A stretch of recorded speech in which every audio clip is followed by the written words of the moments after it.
Hello and welcome. In this very lecture, we are going to see how we can serve the static file in our Node.js server, right? So basically, if we have to serve the static files like CSS, like HTML, like images, and serialized JSON files or TXT files, all that. Uh, Although we cannot, like we usually use the HTML and CSS and the images to serve these as the static files from our server. So we are going to see how we can serve the HTML file, and in a similar way we can serve the images as well. So for save to save the time, I have created the public folder over here in our root folder, which is the server, and I have created the basic HTML file, which is nothing but having a form with the three fields: first name, last name, and the marks. And there is an action which is the students, and on submission of the form it will take to data to this action, right? So for that, let me just first show you by running the basic our server. So basically we can send the sorry so we can request and response object in the params of our callback, and we can send the response that in home root, right? So let's run our application, which is node index.js. So what it says that it is giving us error. Let's just see what it says. Okay, so the error is we have to go to the server and then node index.js, right? So app is listening on port 3001, and let me just show you that localhost 3001 and in home route, right? So now we have to first serve the static file. So app dot, I'm gonna say to my server that you have to use uh, express dot sorry express dot static and express dot static, and it's gonna be like public folder. Yes, right. I'm gonna statically serve the public folder in which I have my static files, right? So let's just restart the server, and if I go to now home root, it's gonna take me to this HTML file, right? It will serve, our server is serving the HTML file, which is static file, right? So now I have created it, and I have mentioned that when the form will be submitted, you have to go to the method post, and the URL is gonna be slash students, right? So we have to implement that as well. So let's say we have students and get route, and we have a callback with the params of request and response object. And in the callback function, I am going to send all the students which I haven't created the students array in which I'm going to save all the students data, right? So let's say we have the students array, so I am going to send all these students. Awesome. So after that, we have to create a post method in which I'm gonna keep the URL same, but the method is gonna be post. Here the method is get, right? So request and response object, and here, and in the post method I'm gonna first show you that we are receiving the request body in a correct way, right? And let's just first response dot send body is received, right? So okay, awesome.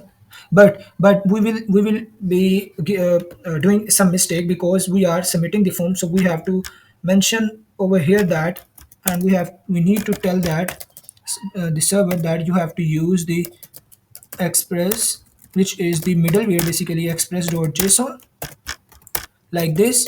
And over here express dot url encoded, and pass the object with the property as extended true, like this. Now if I do this, and you can see over here mark and Jones, and let's keep it marks like this, and students, and body is received, and we can see over here the body is received. I have printed with the console.log. over here, right? Awesome. So everything is working very, very fine. But now we have to save the data. So let's create it. Const new student as a new object with the id as students dot length plus one, right? Incrementing the length. And then after that we can give the first, let's keep it as the same. We can give anything else as well, the property name. First name is gonna be request dot body dot request dot body dot first name. Similarly, last name is gonna be request dot body dot last name.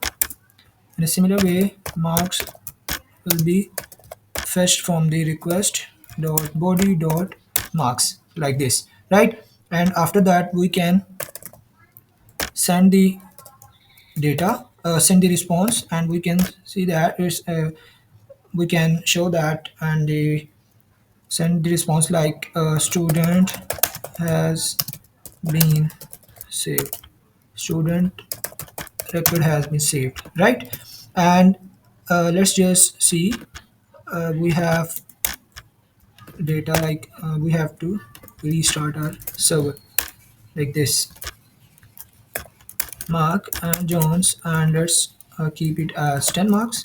And if I submit, okay, so request.send is not a function, it is giving me error. Why is that? Because we need to response.send like this. So let's restart the server by updating it and go to this and mark and Jones and give it 10 marks and submit. So student record has been saved. If I go to again over here, so it doesn't have the record, because although we have saved the record over here, we have sent the response student has been saved. But if you can see, we are getting all the properties from the body of the request and creating the object, but where we are storing this object anywhere, not now. So we have to save in the array student dot push new student, right? Like this, okay. Other than that, we can create a new route which is gonna be students, and we want that we can get a specific student with the id, right? We can do like this, request and response, it's gonna be like this, like this, okay. So what we can do is create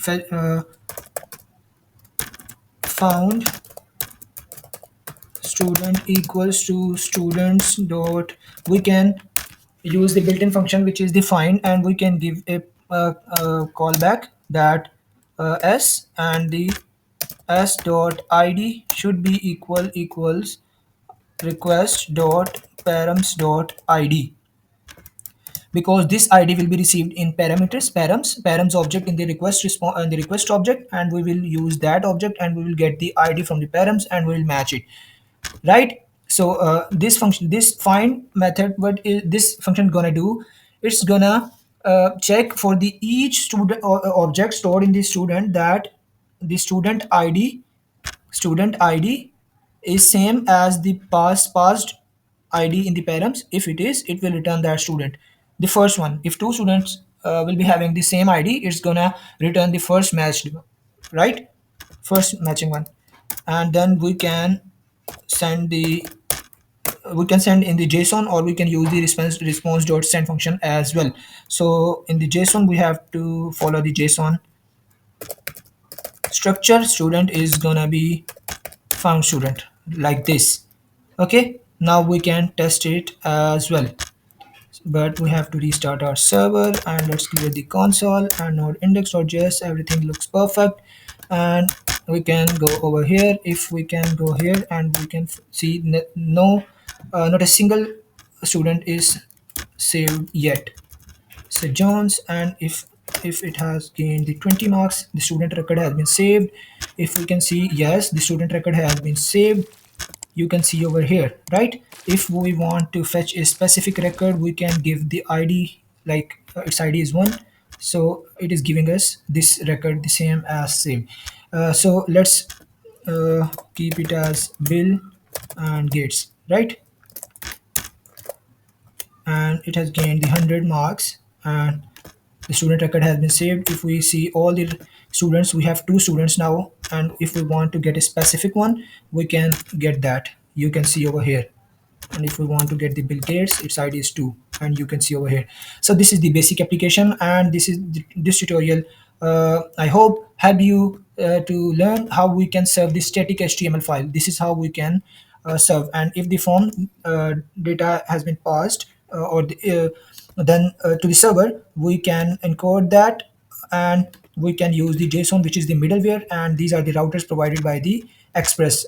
Although if we don't use the Express framework, we can create a router in the Node.js, which will serve as the get or post router, or the delete or patch or put router. But we have to build that from scratch. So to avoid that hassle, we can use the Express framework, right? So that's all for this tutorial. Thank you very much.